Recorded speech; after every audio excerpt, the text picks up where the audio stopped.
Chers auditeurs, chères auditrices, chers frères et sœurs en Christ, nous célébrons en ce dimanche la transfiguration de notre Seigneur Jésus-Christ. Nous lisons dans l'Évangile selon saint Matthieu au chapitre 17, les versets 1 à 7. Jésus donne à ses disciples le privilège de prendre part à un moment particulier de révélation. Ils vivent sur la montagne un avant-goût du ciel et Dieu les invite à écouter Jésus, son Fils bien-aimé. 6 jours après, c'est ainsi que Matthieu commence le récit. Qu'est-ce qu'il y a eu 6 jours avant?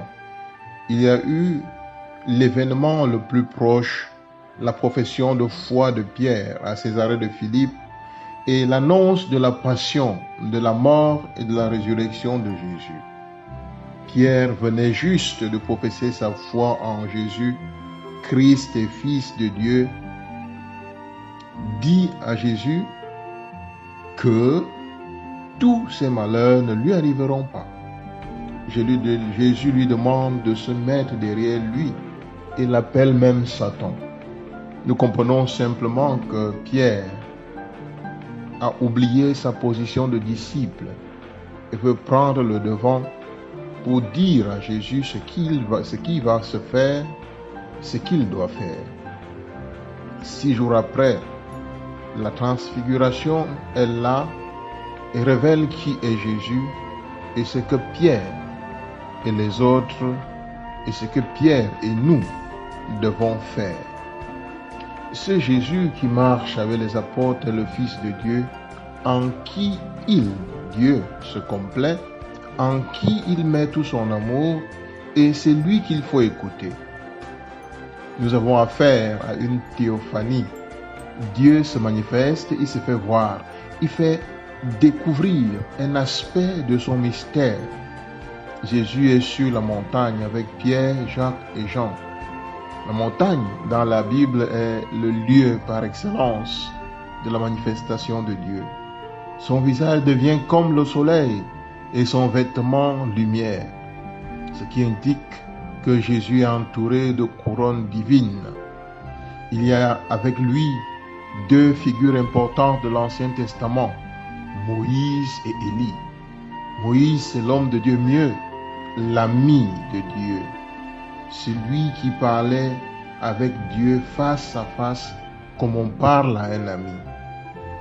C'est par lui que Dieu a donné la loi, l'Ancien Testament, et spécialement le Pentateuque, à son peuple.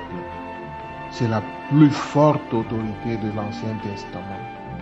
Élie est le prophète par excellence, fidèle au Dieu unique et vrai prophète, en un moment où le peuple de Dieu se donne aux idoles. Il mène le grand combat pour que les fils rebelles retrouvent le chemin du Seigneur, le chemin de la fidélité à Dieu, comme le faisait leur père. De plus, il n'est pas mort. Il est monté au ciel sur un char de feu. Vous comprenez avec moi la réaction de Pierre devant ce spectacle inouï. Un disciple. Il veut faire 3 tentes. Une pour Moïse, une pour Élie et une pour Jésus. La voix du ciel vient trancher. celui-ci est mon fils bien-aimé en qui je me complais, écoutez-le. Après cette voix disparaissent Moïse et Élie.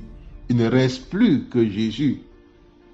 Jésus est la révélation du Père. Il est le dernier mot de Dieu.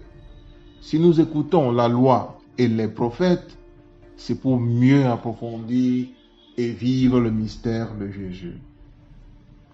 Seigneur Jésus, tu as donné à Pierre, Jacques et Jean le privilège de contempler par anticipation ta gloire. Donne-nous la grâce de trouver la joie dans la prière. La joie de contempler ta gloire comme gage de notre salut. Que ta transfiguration m'obtienne une vie intérieure solide pour que tout ce que je touche soit marqué de ta présence. Notre-Dame de l'Espérance, priez pour nous.